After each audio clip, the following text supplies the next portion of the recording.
Welcome back to the Outsourcing and Scaling Show. Today, my guest, FreeUp client, Luis Muniz. How you doing today, Luis? I'm doing fantastic, Nathan. Thanks for having me on.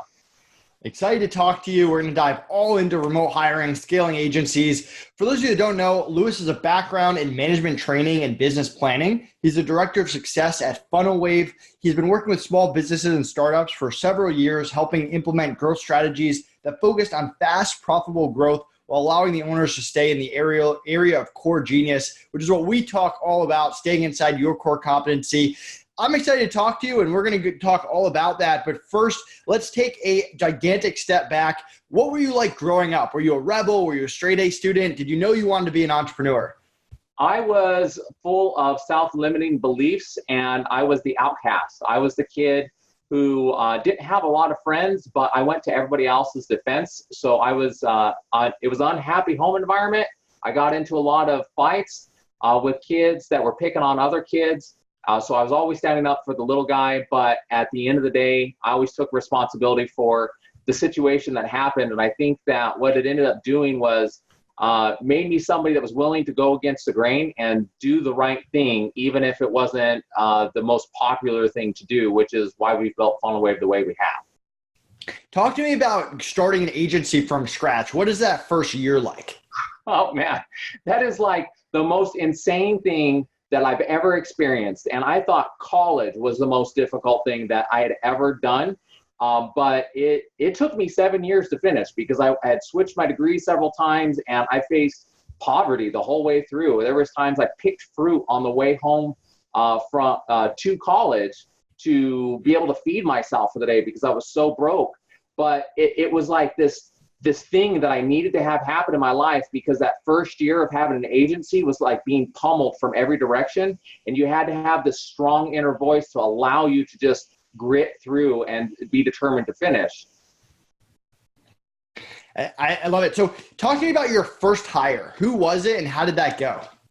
Well, my first hire outside of FreeUp was not a good experience. Actually, we had a major problem last year that ended up causing us to just revamp our entire team. Derek and I had decided to go off to Europe and get these hires that we had trained and we had spent so much time and effort with to run the business. And we came back and nothing was done. Everything had collapsed in on itself.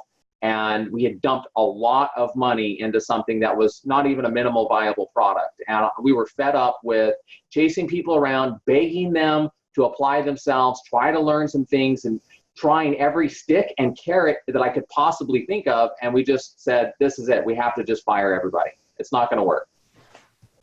And was that an office? Was that remote? We had some people, we had a mix actually. We had people here at our office and we also had people that we worked with remotely. We like to bring everybody back to the office whenever we can, but we've always worked with people around the world in varying capacities. But these initial people that I started off with, it just was not working for us. Got it. So talk to me about using FreeUp for the first time. What was that like?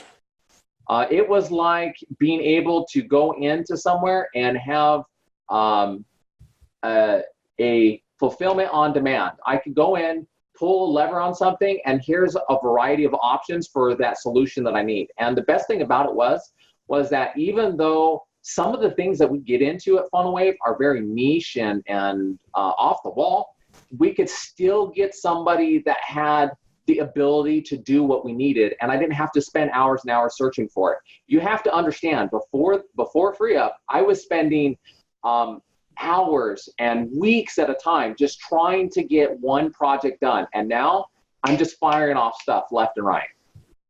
So what is your process like when you're hiring a freelancer or virtual assistant? Walk the audience through that.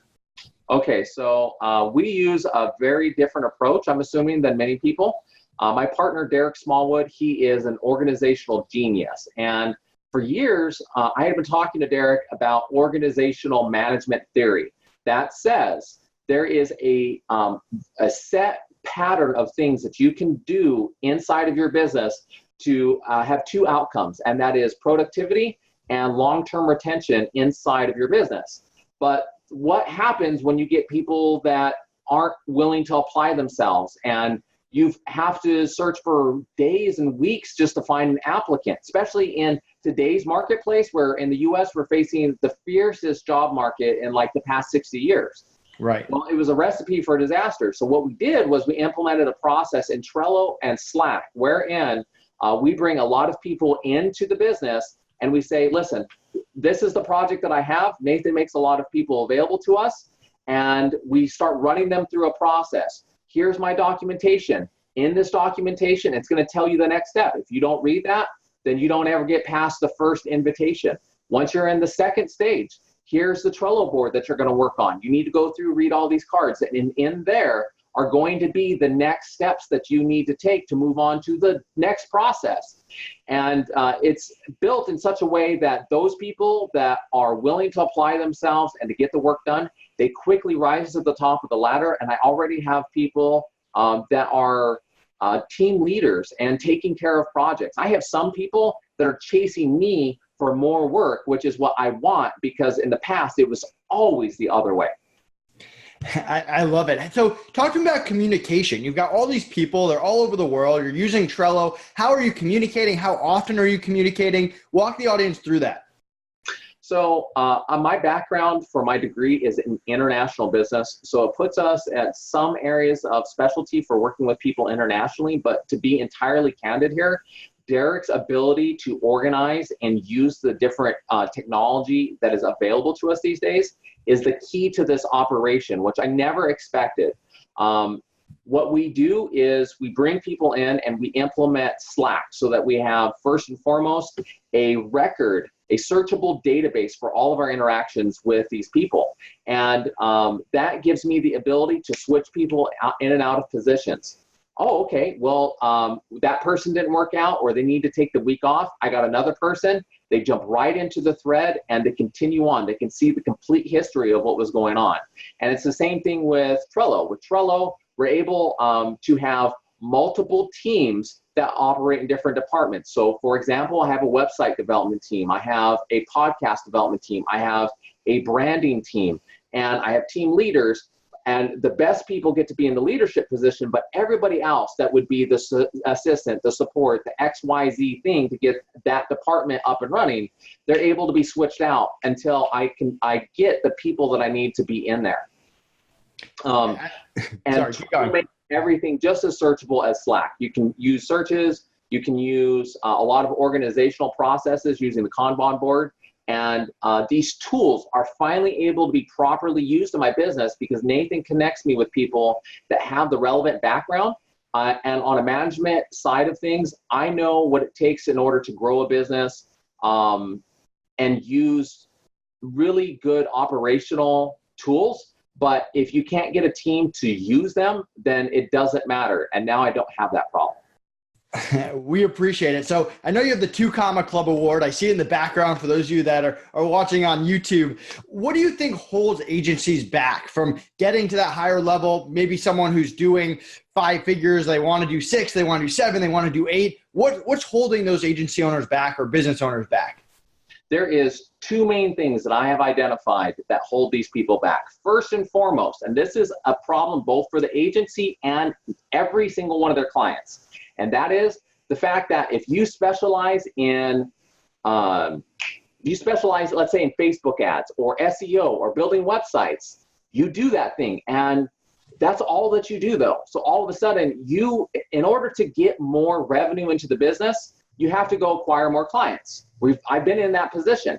Well, what happens when the quality does not apply to what you're doing? Now, all of a sudden you start to have churn, you have really high expenses, you're not able to scale fast enough. And for the customers, this is a problem because now your agency isn't bringing in the quantity of leads.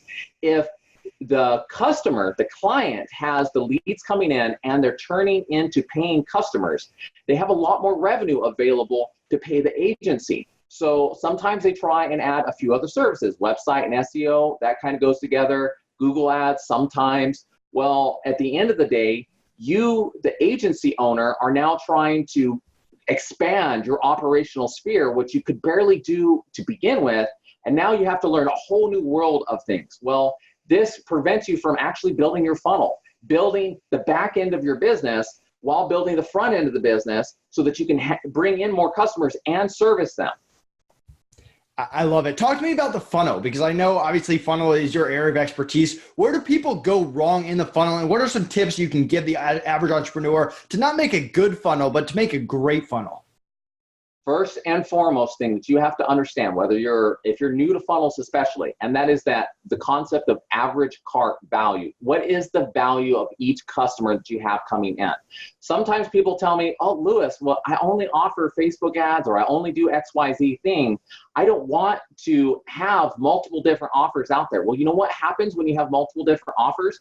You can change the average cart value, meaning once you have multiple different products and multiple different entry points for doing business with you, all of a sudden, you can have a lead not be a cost. A lead can actually be a revenue generating source. Additionally, once you break even on that revenue generating source, that's actually your lead gen, okay, not closing, but the lead gen, what happens is that you can have a break even situation. At break even, that's a formula for $1 million business. You can acquire new customers without investing any new money in it, and that keeps you from having to take on outside investment, because the truth is, I love Shark Tank, but those guys are taking your best efforts in the business. You don't need some outside investor to come drop $1 million if you can hit break even. And break even is just the bare minimum. You should be turning a profit. I love it. So we talk about the funnel. For me, one of the things that agency owners do wrong, they're so focused on getting new leads, new customers, but they're not taking care of the current customers they have. Let's say that I call it kind of the leak in the business, where those customers over time slowly start to dip away. Some people that are hiring freelancers maybe struggle to keep the quality control. How do you keep clients happy? How do you keep that going while also managing your team, while also getting new clients? You need to make sure, first and foremost, that you treat both of these people with the same type of philosophy. All too often, I have to preach to my customers about the customer experience, the customer journey, and the fact that when you get this right, not only is each customer worth more money to you, but they bring their friends and family with them as well.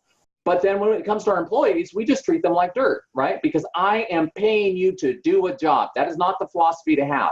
You should be working on the experience, making things quick, making them easy, making them want to stick with you. And you know what happens when you do that? When you take out that little bit of effort to make sure that your employees are having a quality experience, they do a better job. They make you more money. They produce more revenue. Take that approach in both avenues with an experience-based business, and you're going to see a recipe for a multi-million-dollar company in no time. Yeah, and I think it's the same whether it's an employee in your office, a virtual assistant in the Philippines, a freelancer, a white label partnership. Let's say you're working with another agency that's doing your fulfillment. You want to have a good relationship with them. You want to treat them well, even though you're paying them. So I completely agree with that. What else? What did I miss? What advice can you give to entrepreneurs who are looking to scale their business? The advice that I would give them is, first and foremost, you need to work on your mentorship network. Make sure that you have the right people advising you out there. All too often, I see people paying for coaching programs from people that, yes, they will get you somewhere. Yes, they do know something. Yes, they have made money. But how difficult and how long do you want to spend on this? And when you have a good mentorship network, it gets you plugs for free opportunities to promote yourself, promote your business, to get knowledge and resources. I'm learning stuff on almost every single solitary call I'm on, whether they're a prospect or whether they're a partnership or XYZ other things. Sometimes it's just vendors that supply things for my company. And it gives me the ability to expand and to reach all kinds of people. Additionally, you need to make sure that you are absolutely focusing on scaling. And here's why. I am somebody, I'm going to tell you guys like this, because people sometimes tend to think that I'm just okay spending other people's money. Growing up, I was homeless. I have slept in a bush.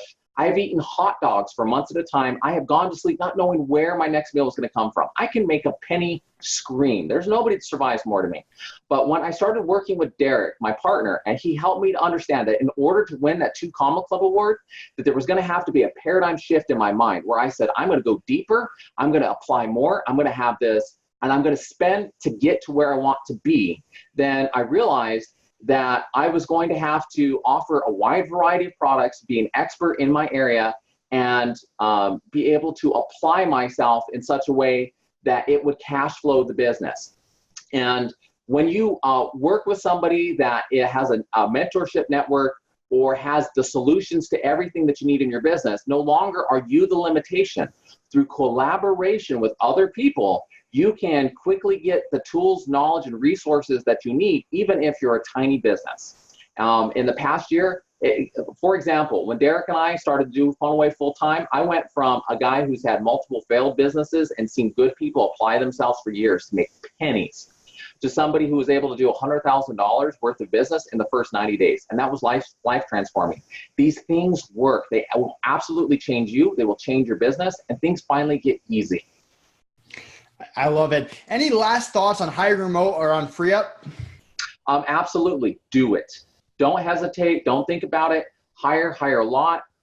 Give these people a good chance, and know first and foremost that as the leader, everything's actually your fault and your problem.